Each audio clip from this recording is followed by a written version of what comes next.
My name is Phil Galdston. I'm a songwriter and a record producer. We are in New York City in my studio on the Upper West Side. And among the songs and projects I've worked on, I think my best known song is Save the Best for Last, which I co-wrote with two good friends, John Lind and Wendy Waldman. It was recorded first time by Vanessa Williams and was a very big song and very big record that year, multiple Grammy nominations and ASCAP Song of the Year. But I've had the good fortune to have a lot of songs recorded by a lot of different artists in a lot of different genres. And among them, Brandy recorded my song One Voice. Yolanda Adams just recorded two songs of mine, including a hit, Someone Watching Over You. Aaron Neville has recorded 3 songs of mine. Celine Dion's recorded 5 songs of mine. Vanessa recorded 7 songs of mine. What else can I talk about? Songs by all kinds of artists. Cher, Starship, going way back. Eddie Rabbitt, Barry Manilow, Roberta Flack, Mark Cohn, and I just had a song in an outstanding film called The Upside of Anger. Had songs in a lot of other movies. The First Wives Club, The Firm.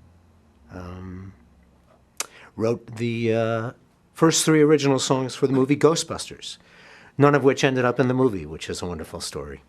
A tale that all songwriters should keep in mind when they start writing for movies. There's so many ways that songwriters can collaborate. I'd say there's so many different ways that we're all still discovering different ways as we go, different collisions of forces, different ways that you connect. Among my most favorite over the years,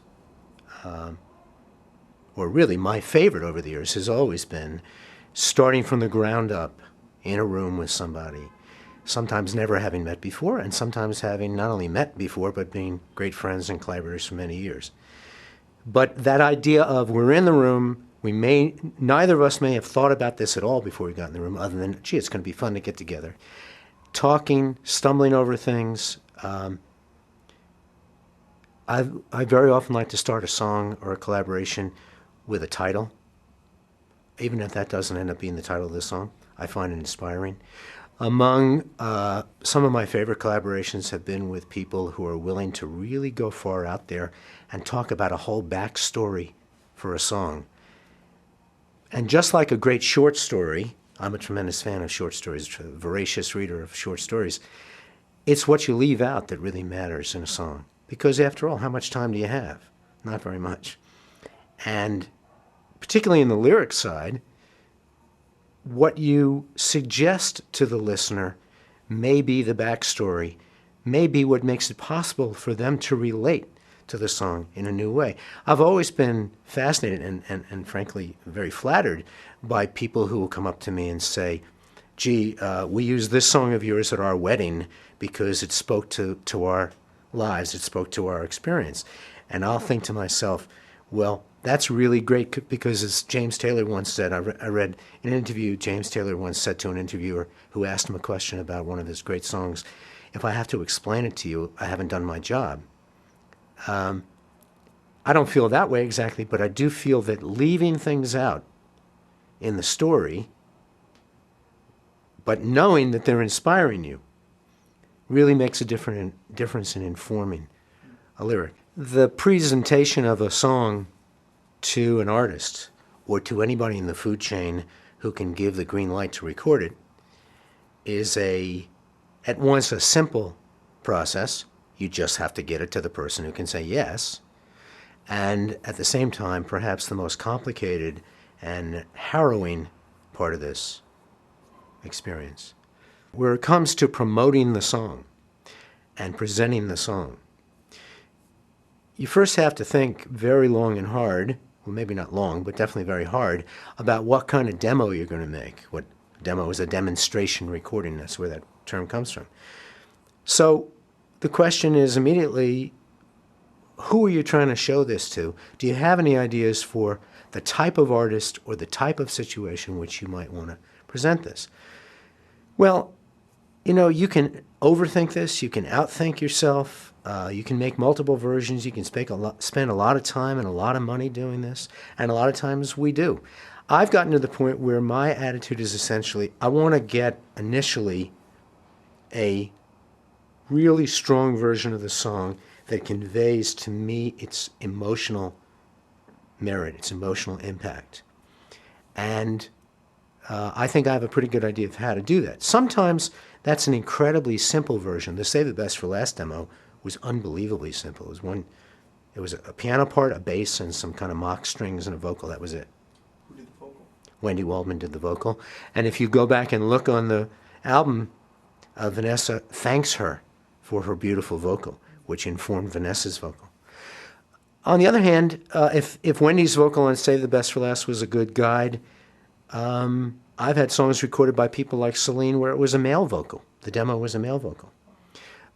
There are important artists with whom I've worked who I came to realize were kind of intimidated by a really great demo vocal. So that made me set my sights a little bit lower in cutting the vocal. Not to make it any less musical, but maybe not make it as full-blown. And the same thing can be said in general about making the demos. I mean, you can talk to a range of songwriters and you'll hear many different theories about what really works. But I think it's a case-by-case basis. So without a lot of other details about making demos, which I'm happy to go into, without a lot of other details about making demos, that's the question. What's going to give the emotional impact? Because after all, what's going on here? Your first audience as a songwriter is this range of people who have the opportunity to take the song to another level. And even if the demo you might want to make is a demo you think the record-buying audience may want to hear later, meaning a demo that's really close to the record, that's not who you're trying to convince initially. You're trying to convince the people who can greenlight it. So you have to keep that in mind when you make the demo. Once you're done making the demo, of course, then you got to get involved in the exploitation of the demo. Or as my friend John Sebastian has said to me on a few occasions when we've finished a demo, now the fun part's over. Because now, you know, the pure expression of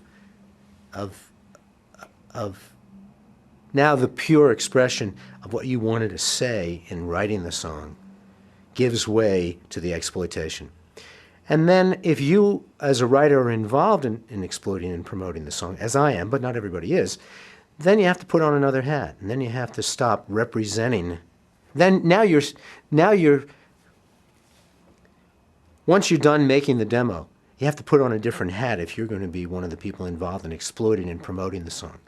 And so the way I always think of it is, now I'm wearing the hat of Phil Galdston, song plugger, Phil Galdston, publisher, who's representing Phil Galdston, songwriter. I've frequently been asked the question, when did I decide to own my own publishing? And I think that the best way to answer that is to make clear to any songwriter or anybody else who's interested in this that you own your own publishing the moment you write the song. The question is when and if you're going to give up a piece of your publishing.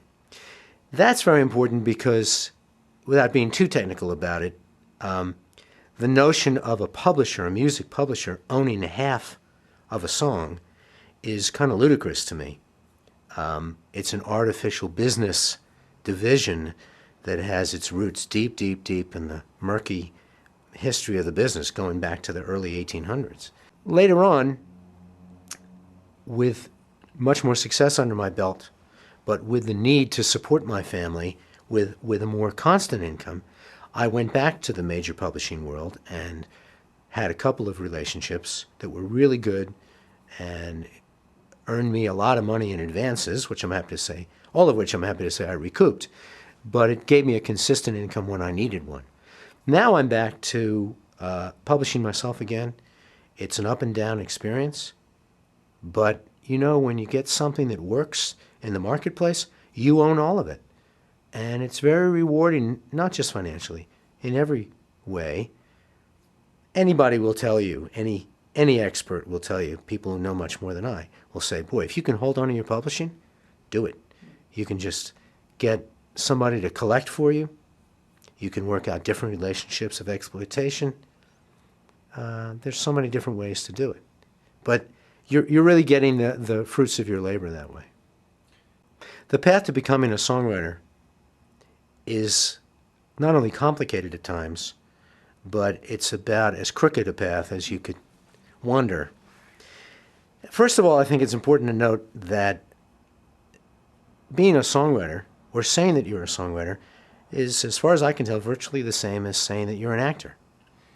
As soon as you say you are, as soon as you make the commitment, you are. Of course, that's not the same as saying you're either a good songwriter or a successful songwriter. But I think it does start, as almost all the creative arts do, with the leap of faith that you are. And it's not for the faint of heart. I frequently say when I'm asked to talk about this, that unless you feel the need to do this someplace deep within yourself, don't do it.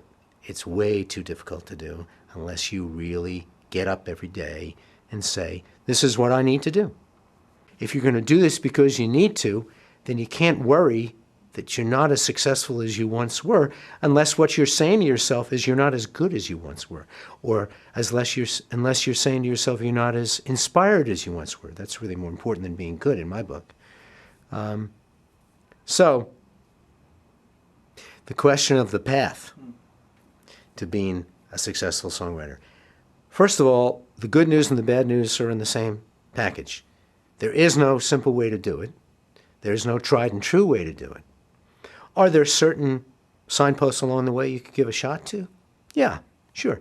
You can, if you're interested in being a commercial writer, you can study how people are writing. That said, having taught songwriting, I don't think it can be taught. And so I would discourage anybody from thinking that merely by studying they can figure it out. You got to connect with something original within yourself. And moreover, it has much more to do with the tools of writing and being aware that there are some tools. How you use the tools, man, you're building a better mousetrap every day, hopefully. So you can throw out most of the tools, you can twist them into odd shape, you can do all sorts of things with them.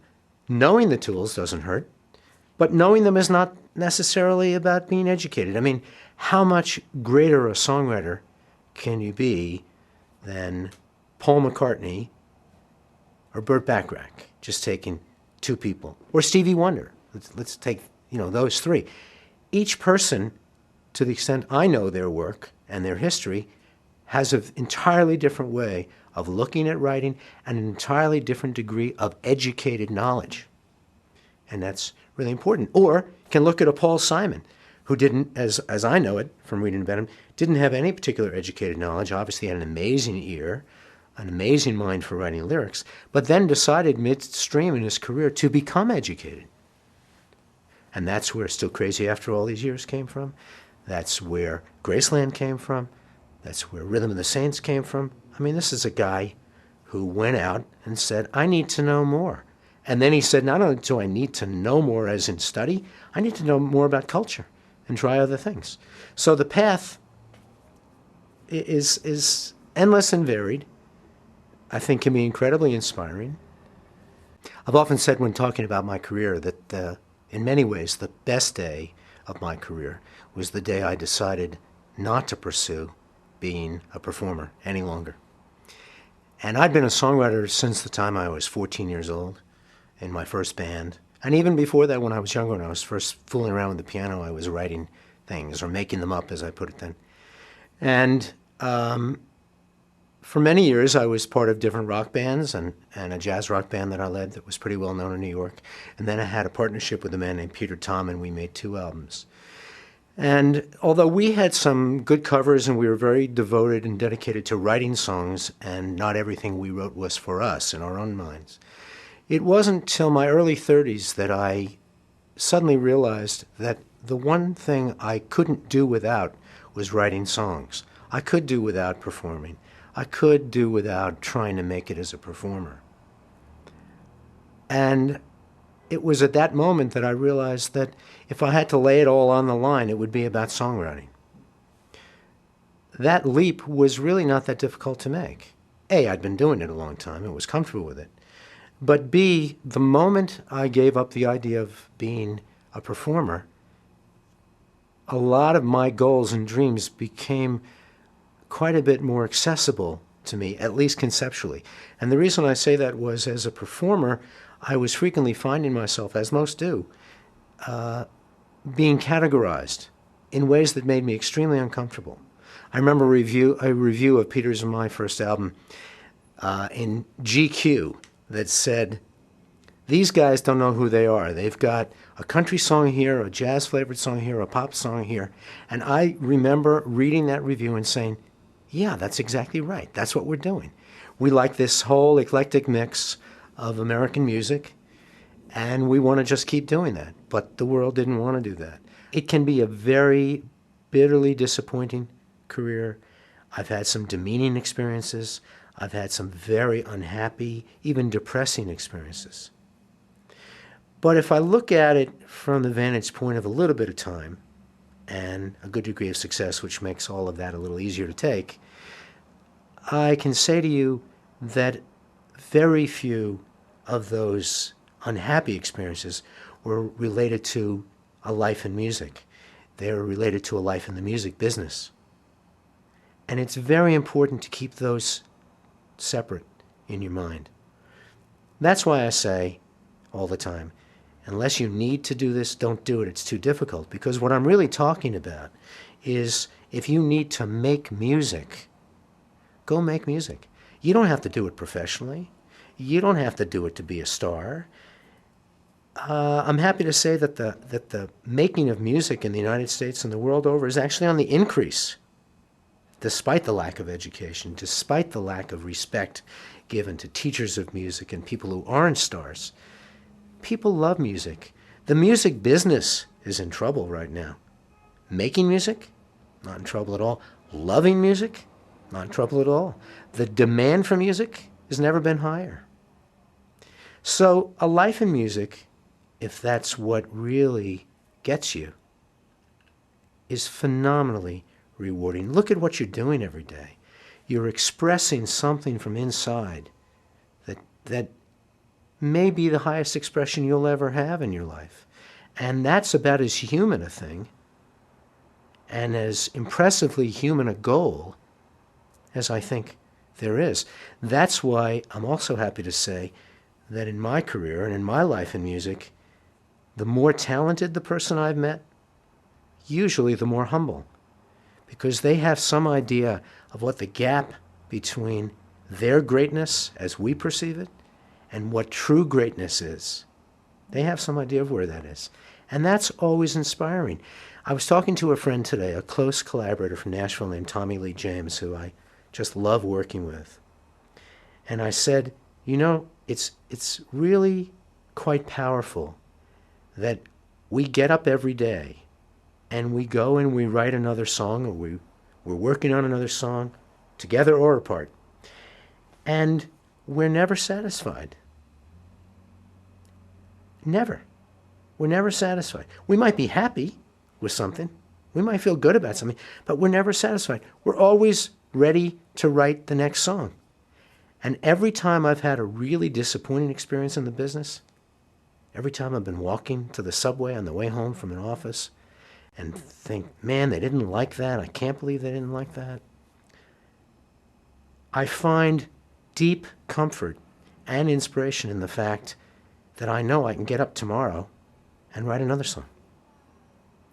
The role of the publisher on paper can be a very valuable role, nurturing the songwriter, supporting either with advances or just with a kind of emotional support, criticism.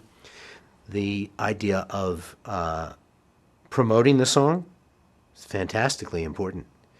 And the idea of collecting and accounting the rewards generated by the song could be really important. Is that worth 50%? I don't think so, and you don't find many songwriters today signing away all of their publishing. You really find most deals now are 75-25. The writer is retaining the 50% that is the so-called writer's share, and then half the publishing share, so that gives you 25 plus 50. Where it comes to deciding whether you should retain your own publishing, it's a very important decision, and it's a very complicated decision because most people who start out in this need money, so they want it in advance, and they want help, and that's great. That's something a publisher can do. Today, I would say most. Today, I would say that most songwriters starting out, and most songwriters of any age, any experience, who are connecting with publishers, would be wise to realize that publishers have become largely banks. They're advancing your money and they're collecting money for you. And remember, when they're advancing your money, they're giving you your money. You don't have to pay it back if it's not successful, but if the song is successful, you will be paying it back out of what the song earned. That's very important. As for me personally, when did I decide to retain my publishing or own my own publishing? Well, I was forced to. That's what happened. Because after a number of years of having publishing deals, first publishing deals that were related to record deals, record companies or production companies who would say to me, oh, we'd like to work with you, but as part of the deal, you have to give up a piece or all of your publishing share, which was kind of standard back in the day. Then I graduated to the point of independent deals with publishers that weren't tied to a record deal. And that was a step up because I worked with some good publishers and some good people back then. Then I hit a stage when my then partner and I decided not to continue to pursue being performers and recording artists. And we found, almost to our surprise, that a lot of publishing companies weren't interested in us unless we had a record deal or unless we were going to pursue that. Well, in a way, although it was very difficult financially, and my wife and I, newly married, were living on her teacher's salary at that point, and I thank her for that, I had to learn how to be a publisher because I wasn't going to stop writing, and that meant that I now had to go out and promote those songs. I didn't have anybody to help me do that. It was tough. I wasn't accustomed to cold calling. I was accustomed to having representatives. I wasn't that secure about my writing. I wasn't that secure about any aspect of this. And it was difficult at first. I had many lonely trips to Los Angeles to try to promote my work, particularly at the time, in those days, in the early 80s, mid-80s, when the business really shifted towards LA.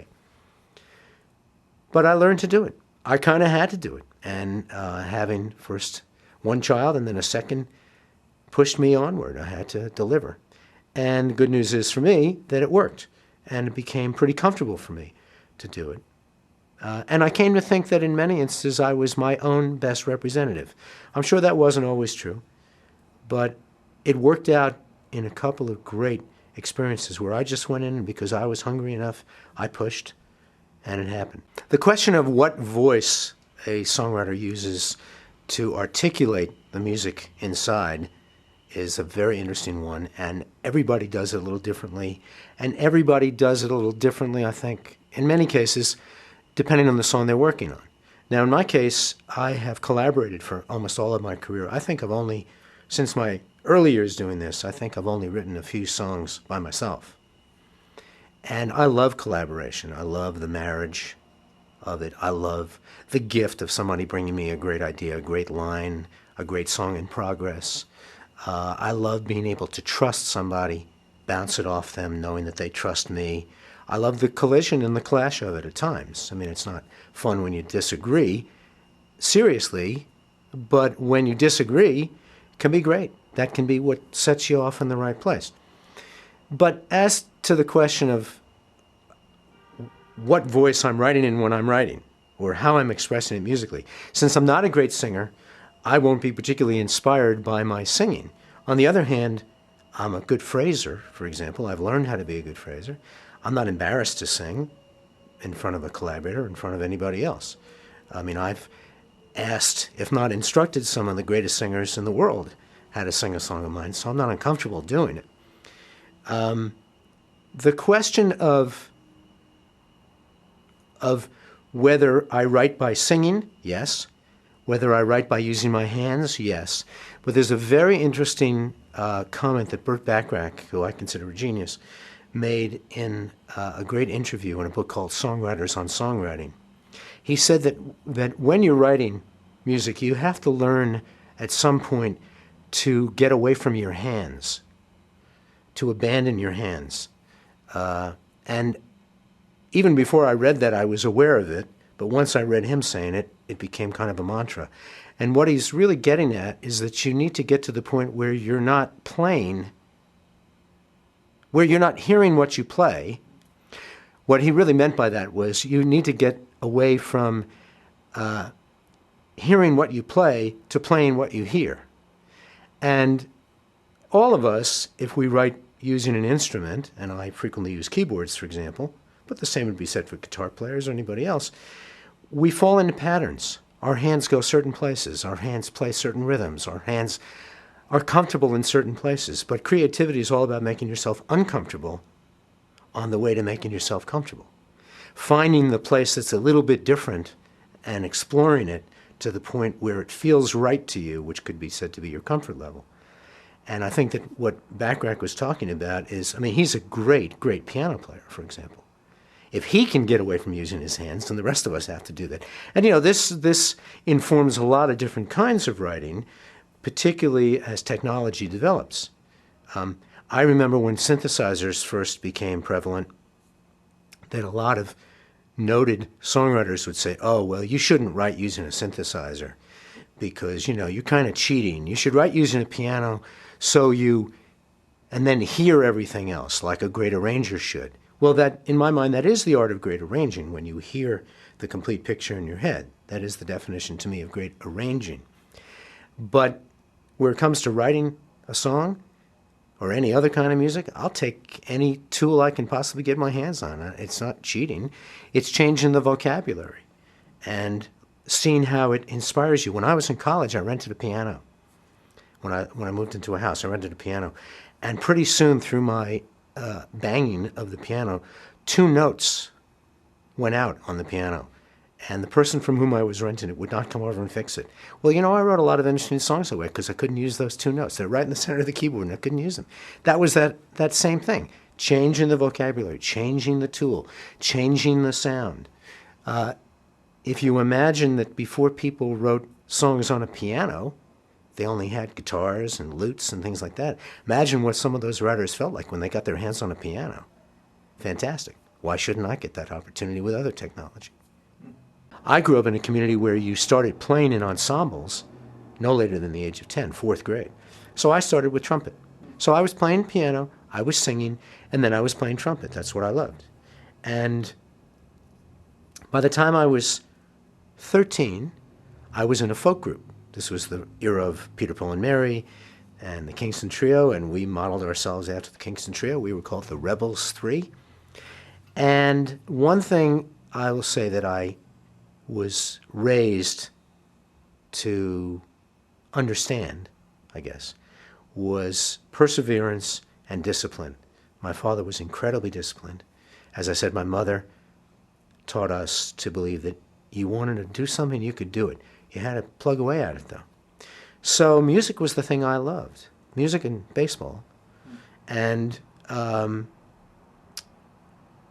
as I began to realize that I might not be starting for the Yankees, music kind of took over. And I met and I had the great fortune to meet a contemporary who was incredibly musical, and we would not have been friends in any way unless we found this joint love of music, which of course is one of the great things about being a musician, because the language is so universal that you can connect with people in any walk of life. I mean, the people who've walked through my studio here, who I never would have met any other way, just great. And part of the reason I moved my studio home, by the way, was so our kids would have this experience too. And it really, I think it's really enriched their lives. So I met this friend, Doug Rodriguez, and he just taught me what it meant to be a musician. And he was a year older than I, but he knew. He had this profound love and profound connection.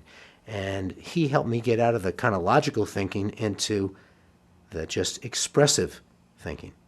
Well, then what happened, which is what happened to anybody who's my age and the 5 years on either side, was the Beatles. And, no chance I would have done this without that. And, it's impossible to exaggerate the significance of their arrival on the scene. I've read a lot about the Beatles, and I consider myself a bit of a student, and I just think that you can't exaggerate their impact. Talk about intersecting the popular taste at the right moment goes way beyond that, because, of course, then they began to lead the popular taste. And so many of us who are driven by the sense of being, or of trying to be original, owe it to what they were doing and their contemporaries were doing. And I think that that really helped so many of us make this leap of faith that we could write and record. I mean, I had a record deal with my high school rock band when I was 17. I don't know how or why, or, we weren't that good, but we just thought we could do it. And we did it, and we had support from our parents to do it. And we connected with some people in the business through various means. And, if there was an audition to be had, we went and did it. If there was a battle of the bands to be played at, we did it. If there was a bar mitzvah or a sweet 16 or a wedding, whatever it was, we would do it. And that, if there's any one aspect to the path that is in common now with the way it was then, it's, you got a shot to do something, go do it. Don't get on a high horse about it. Don't be afraid of it. Don't look for the perfect moment. That doesn't exist. Go do it. That's what we did. We were fortunate enough to get a record deal. Wasn't much of a record deal. Only had one record out, a single. But we did when we were 17. And connections started to roll. A lot of those connections were made were connections I never could have foreseen really meant anything. And I didn't have a business head. I'm not talking about a business head. I'm talking about a disciplined, persevering head. If I charted it out for you, it's like a crazy quilt or a weird map of streets, of intersections, and knowing somebody here and later on bumping into them again, and some really great breaks. That's what it takes. I mean, I fell in love with jazz rock, and my high school music teachers, and I shouldn't overlook them, were unbelievably helpful. Particularly Al Dickerson, who is still around the scene a little bit, and he let me take every study hall and come into the music room, play, read, organize a concert if I wanted to, try another instrument if I wanted to, anything I wanted. And that was incredibly valuable. Music teachers, man, you can't say enough about these people and what the gift they've given. My music teachers were just utterly essential to where I got.